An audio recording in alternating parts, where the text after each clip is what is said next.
Penyakit tua yang seperti saya ceritakan dari Dr. Harun itu tidak menimpa pada diri saya. Ibu-ibu, bapak-bapak, sekarang ini banyak orang pengen bahagia. Kalau kita melihat sekarang ini di jalan-jalan, di pinggir-pinggir jalan, itu ada banyak anak muda berada di angkringan-angkringan, berjajar sepeda motor, banyak sekali itu ya. Mirsani nggih. Itu karena mereka juga pengen bahagia dengan teman-temannya. Kalau di dugem dunia gemerlap, night club, kemudian juga berbagai tempat ini, itu banyak orang-orang kaya, banyak orang-orang bahkan pejabatnya itu datang di dunia gemerlap, didatangi oleh cewek-cewek cantik, dirangkul dan sebagainya. Apa yang menjadi tujuan mereka? Pengen bahagia.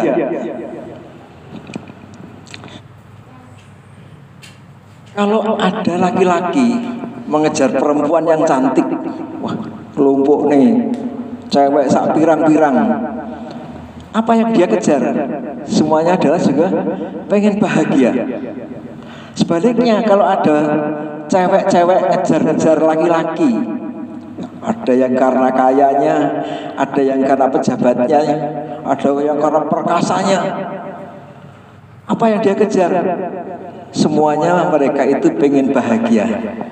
Bapak dan ibu-ibu, atau ibu-ibu dan bapak-bapak, banyak ibunya kok bapak dulu ya. Ibu-ibu dan bapak-bapak, bapak loro tok, bapak menulis ya. Apakah mereka semuanya bahagia? Ya, mungkin ada rasa sedikit bahagia. Tapi bahagia yang mereka rasakan itu adalah bahagia yang semu. Pernah suatu ketika seorang raja di sebuah kerajaan yang entah berantah itu melihat ada tukang kebun, tukang macul kebun itu loh, ngersiki kebun di halaman rumah kerajaan itu. Itu setiap hari mereka itu macul kebunnya itu. Sang raja memperhatikan betul. Wah, Pak Tani kae kok ketok bahagia ketika macul, apa itu keringatnya menetes luar biasa. Kemudian sebentar kemudian istrinya datang membawakan makanan dan satu kendi air, kendi kertas nggih. Ya, saya niki golek kendi niku yo angel nggih. Ngertine teko plastik, teko atomnya. Membawakan, kemudian mereka makan bersama, bahagia guyon ya. Padahal gajinya kecil. Sampai sang raja itu ketika bertemu dengan seorang menteri ya, di sebelahnya, menteri. Itu loh, saya kalau memperhatikan kedua orang itu, tukang macul kebun dan istrinya, padahal bayarnya sidik ya. Kalau andai kata itu saya tidak cukup, tapi mereka hidup bahagia. Allah sang raja itu kebahagiaan yang coba nanti dibuat mereka nanti menjadi tidak bahagia. Oh, jangan gimana maksudmu? Ya, coba ya, nanti berikan dia uang 1 juta. Di saat itu uang 1 juta itu sangat tinggi nilainya. Tulis 1 juta, tetapi yang diberikan itu cukup 900 saja. Kemudian betul dijalani. Setelah diberikan kepada orang itu, si Pak Tani tadi wah sangat bahagia ya, mendapat hadiah dari sang raja uang 1 juta rupiah. Dibuka, ternyata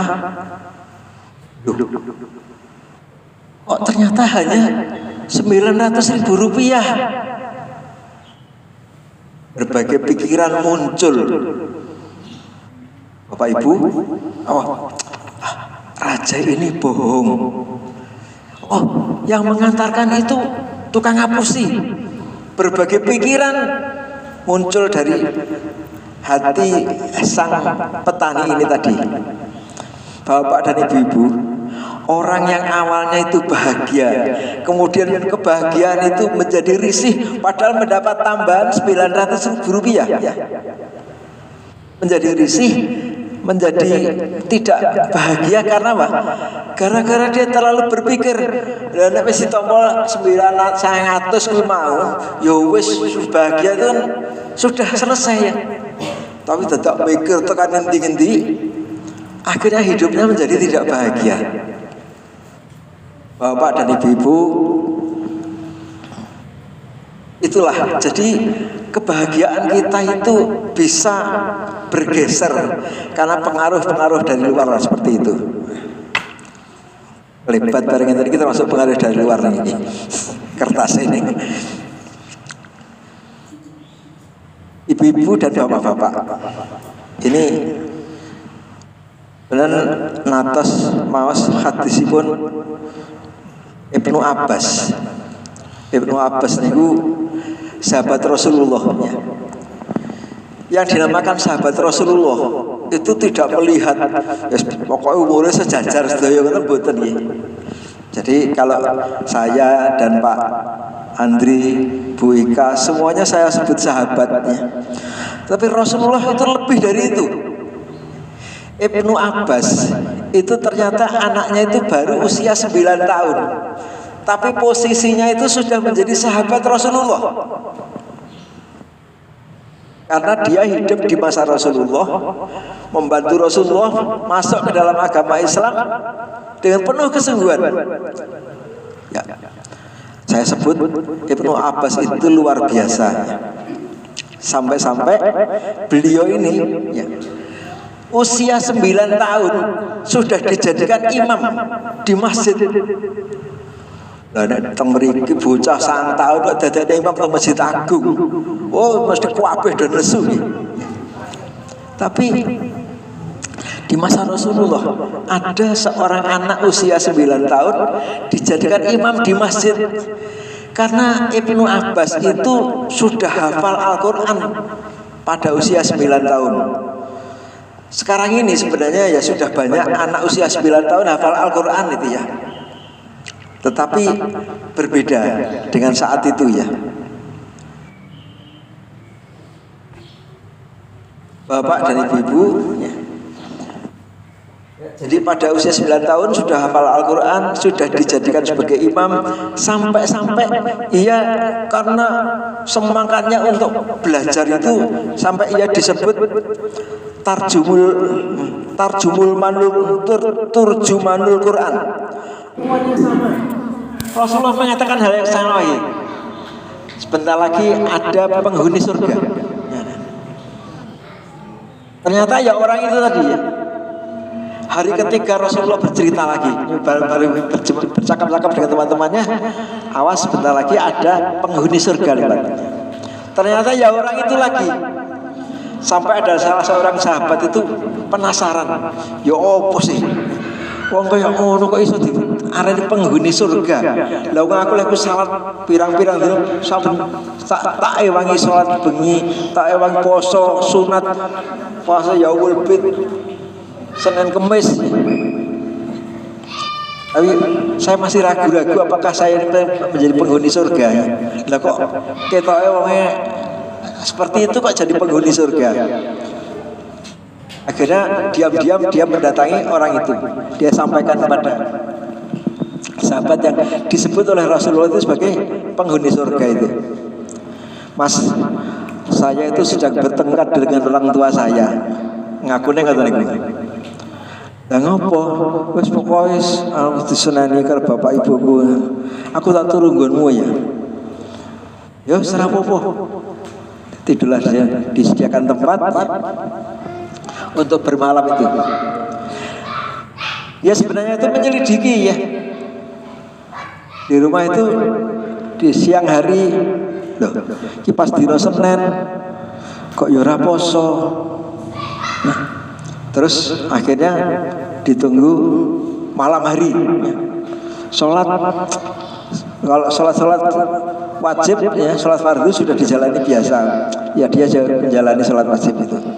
Tapi ternyata malam hari apa kira-kira sholat tahajudnya kewanceng nih ya. Sholat tahajudnya ternyata ya tidak, malah tidak sholat tahajud. Baca Quran ya cukup saja. Hari berikutnya, mungkin besok dilihat ternyata loh sama saja.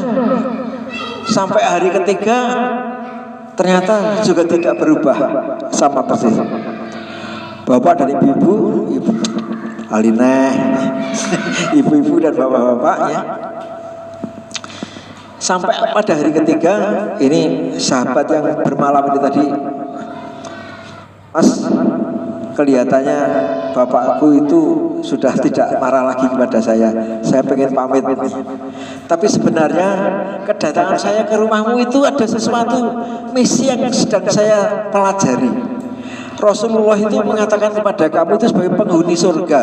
Ya apa sih, kok iso sampai dari penghuni surga? Loh, iya toh, aku kaya gini iki. Nah iya, saya itu tidak mendapatkan sesuatu yang istimewa darimu.